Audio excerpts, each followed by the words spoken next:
So it's time to address this situation over here. Seeing this car parked, doing nothing, it's pretty sad. Let's talk about it. Yo, what's up squad? Welcome back to the channel. It's your boy Dylan. So today we're finally gonna talk about the S2000, the AP1 S2000. I really didn't get a chance to make an update. If you do follow me on Instagram, you would see that I posted a bit about what's going on with this car, but I didn't really talk about it. So today we're gonna finally do that. The S2000 has been down for about a month now. Hasn't been running. It currently doesn't run. I got a lot to explain. Let me explain. So I'm gonna give you guys a quick little story time. It might be a lot of talking in this one, but sit back, relax, and find out why you don't want to be like me. Okay, so this all happened the day after I filmed that video of me hitting 9,000 RPM in the S2000. The next day on my way to work, my commute is about 45 minutes. I was like 25 minutes in, so I was almost there, and this happened. So 25 minutes into my work commute, you guys saw the motor refresh. This car was running smooth. Even that day, the car was driving super smooth. I got into VTEC a bit, it was nice.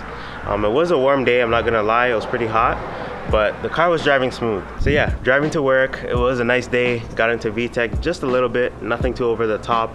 Car was driving smooth, I was just cruising. The road that I was on, it was 80 kilometers. I'll translate it for my American homies. But yeah, I was going 80 kilometers, 3,000 RPM, 6 gear, just cruising, you know, taking my time. And then I heard something in the engine bay. So I heard something in the engine bay and I'm like, no way. I just came off of getting the motor refresh. Like, what could really go wrong? So the noise I heard in the engine bay was just a little thump. It felt like something like dropped inside the engine bay. I don't know what it was. But as soon as that happened, I just look at my RPMs and it just starts to go down. And I'm like, what? No way. I'm like, bruh. Can't be. So at first I thought it was a joke. I see the RPMs dropping. In my head I'm like, no way, not today, not today for me. So I took my foot, start pressing the gas. You know, I want to raise the RPMs, I want to bring it up.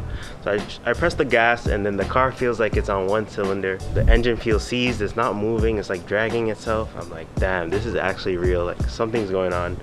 And then after that, all the dash lights come on, the battery light, the oil light, the EPS, everything comes on. RPMs drop. The speed, I was going 70 from 80 down to 70. And then the speed just shows 0, like that's what it showed on the dash. And from there, I knew the car was done. Keep in mind, this all happened super quickly. You hear the noise, the car doesn't want to move, and then you just have to react. So as soon as I saw all the dash lights, I knew it was GG, it was game over. I found the closest spot that I could pull over, stopped the car, went into neutral, started shaking it a bit. You know how it goes. Went into neutral, pulled over, stopped, turned off the engine right away. So it was a 4-lane road. There's 2 on one side, 2 lanes on the other. And then in the middle, there's like a gap just for, I don't know what reason. So I ended up pulling over the car in the middle. So I'm just in the middle, pulled over, car's off, and I'm just standing there, popping open the engine bay. So I'm in the middle, I pop open the engine bay, cars are just going by. I'm just like, bruh, this can't be my day today. Like, I'm just trying to go to work. It was a Friday too, like it was the end of the week. I'm just trying to chill last day, and this really happened to me. I pop open the engine bay. I'm not gonna lie, it was pretty hot in there. I don't know if the car overheated. I did have coolant, I made sure I had everything, but it was super hot in the engine bay. Saw a little bit of oil, so I decided to let the car cool down just a bit. So I left the hood up.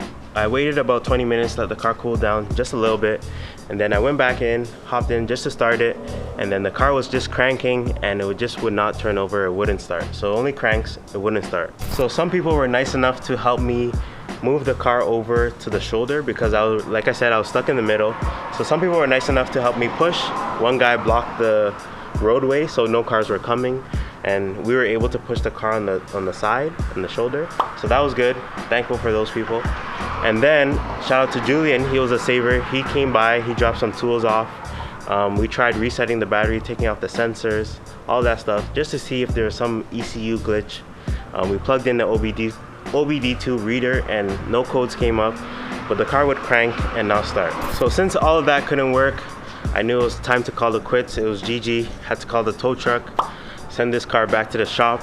And ever since that day, this car hasn't been running. It's been here, and this is how it's been. It's pretty sad, but it is what it is. So now, what's the issue? Why doesn't the S2K run? We had to take it back to the shop. Basically, had to work backwards to find out why isn't this car running. It came from a motor refresh, everything was good, and now everything is not good. So why doesn't it run? We have to work backwards, and this is what we found out. As some of you know, in order to get an engine running, you need 5 things.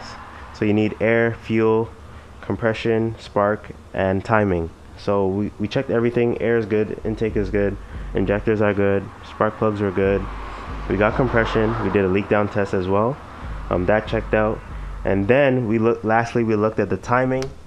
So after taking off the valve cover and checking the timing marks on the crank pulley and also the timing marks on the chain, we realized that it was off by a bit. Actually quite a bit. It was actually off quite a bit. So that's why the engine doesn't run. The timing is now off. So the timing chain actually jumped quite a bit. We think it jumped like 6 teeth, which is kind of crazy, which is not good. Yeah, so the car was out of timing, so that's why I didn't want to run. We took a look at the timing chain tensioner, and it looks like the timing chain tensioner stopped giving tension to the chain, and then it caused the chain to skip, and then the ECU will not run when the chain is not in the right time. So that's why the car shut off. So fortunately in this situation, we did take a look at the pistons and the valves, and we didn't see anything wrong over there. And according to the leak down test, everything is still sealing up, so this car should be able to run. I really got lucky over there. What if this happened when I was in VTEC or something, a high RPM situation? This wouldn't be so good. I also didn't hear any knocking or anything grinding, and I also turned off the engine right away. So I did my part to keep this car alive, because having an engine on the wrong time is a serious problem. So don't be like me, make sure you check all your stuff. This is very unexpected for this to happen to this car. Like I said, I did come off of refreshing the motor. I didn't think this was gonna happen to me at all. We did a fresh oil change, like everything was good to go. Car was driving smooth, but we did get some new parts to get this car back on the road. Let me show you guys that right now and see what we're gonna do next. The quickest way to get this car back up and running would be to retime the timing chain on the crank pulley and everything, and then slap a new timing chain tensioner, and this car should be able to run. But we're going to take a different approach to this. We're doing something much better. So take a look at the stuff that I picked up.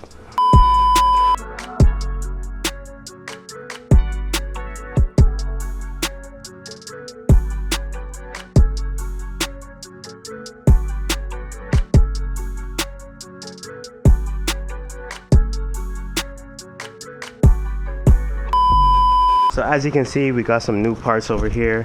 Us Honda boys, we like to call it some red tags. But the mechanic and I decided it would be best to replace all the timing components of the engine just to be safe. This is the second time I'm having some timing problems with this car. The first time I got the car, I already had the timing chain rattling. I can include a clip right here.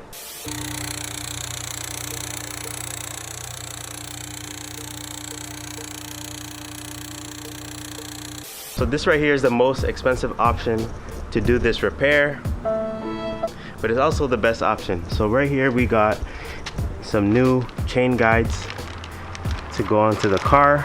Over time these like to wear out with the chain. We also got a new OEM timing chain tensioner to go with this repair.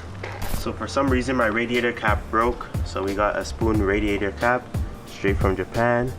And then we also got a new timing chain. So I don't know if people like to run this, but I want to be different. I'm going to be running the Total Racing heavy duty timing chain.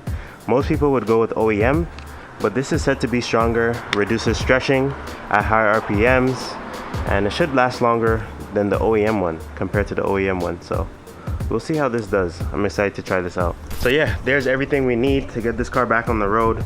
I will be sending the car back to the shop soon, just to get everything installed, and hopefully everything goes well, fingers crossed. Yeah, we don't want to have any more problems. We want to enjoy the summer season. I've been missing the drop for a long time, and yeah, let's get it done. But honestly, I feel like this year hasn't been going as planned for me. Even getting the valve cover done, the motor refresh, all that stuff was delayed. It was delayed by a few weeks. So, and then this happening unexpectedly, having the car down, this just sets everything back. but we're gonna keep it moving. We're gonna stay positive and keep going. That's what it is with this car life. I just want to show everything and be transparent. We also got this package right here. Just got this one today. I'm excited for this one. 2-month wait on that, but can't wait to show y'all. So I hope you guys enjoyed the video. Thank you guys for watching. There's obviously more to come. Like I said, we got that package right there. I'm excited for that. We want to do some cool, fun mods on this channel. We want to keep things alive. Still building my vision. There's nowhere close to the vision. So you guys already know what to do. Make sure you like, comment, subscribe. Check out the merch to help support our brother out. But I will catch you in the next one. I'm out. Peace.